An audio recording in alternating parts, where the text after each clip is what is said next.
I refuse to be ignored. Obviously, when it comes to stuff I've been explaining about Vin, everybody keeps assuming things and they're not understanding what I'm saying to them. So I'm going to see if I can try and explain what a lying, thieving scumbag he is in a way that you can understand. It's not to do with the standard scammers that everybody keeps saying, to do with the man himself. First off, a lot of the stuff I told him to do, which I've mentioned in the past, and he's ended up doing except for the one thing he promised to do, which was basically he promised to marry me and he hasn't done so. Quite frankly, I would not want to marry him. I know where he has been, I know what he has done, I know the diseases he's got, I know the sicknesses he's been through, I know all the things about his health, because him and I have talked about this for years on end, and all the other bits and pieces in between. I am the reason why he was nice to fans, so that he could get bums into seats so he could get tickets sold. The man himself has scams that he pulls where he does gaming stuff, and he hires gamers to do his dirty work for him. So he doesn't have to go stalk the person personally. He pays desperate gamers to go and do it for him. And how he gets some of them roped in is they'll be playing a different game. Like, say, for instance, the Star Wars one is the one I've been pointing out to a few people. And what they do is the newbies come in and they buy the things that the newbie doesn't think they're going to use for game credit. Later, when the newbie sticks around and stays and wants them back, they sell it back to him for real money. That's just how he made some of his money and how he's been investing some of his money. He also uses the same routine of the game credits and also occasionally cash incentive, but mostly game credits because they're that desperate to do his stalking work for him.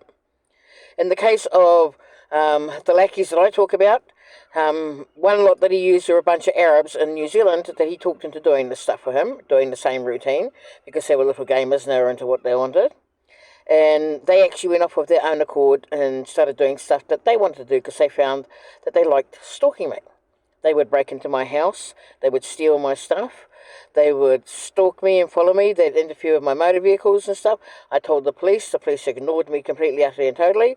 And when I actually challenged Vin about it himself, he turned around and said it's not his fault, they went off of their own accord. And I'm like, if you hadn't set them on me in the first place, there wouldn't be a problem. He goes, yeah, but it's not my fault, they went off of their own accord. And doesn't seem to understand where he went wrong in that aspect.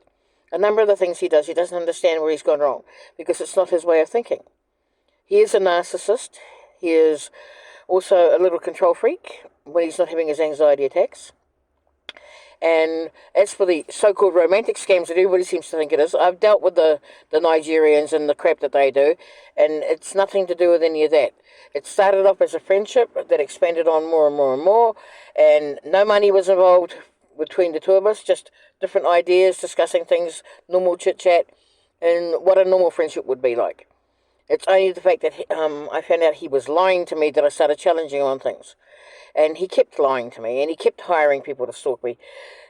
And I got to the stage where I got so fed up with it and started fighting with him, and he kept making excuses. And he kept saying, oh, he's got other things that are more important than I was. Which is why I got to the stage where I started asking questions in public and started putting things up in public little by little to see who would say what. And some of the people who have helped him have crawled out of the woodwork, told me what they've been told, which was they were asked to keep me busy. Well, he did what he was doing and report back to him because he kept claiming he loved me and eventually was going to marry me. I don't want to marry him. I don't want to be with him. I'm not going to ask him for anything because I don't want his money. I don't want nothing to do with him. I just want the world to know what a lying scumbag he is, and that the sun does not shine out his ass. He is basically a little control freak. He is a scumbag, and when the Dwayne The Rock Johnson said about candy asses and bitched on about different things when they were doing the piece for the past stuff, I kept telling everybody, Vin, because the way he described him is exactly the person I know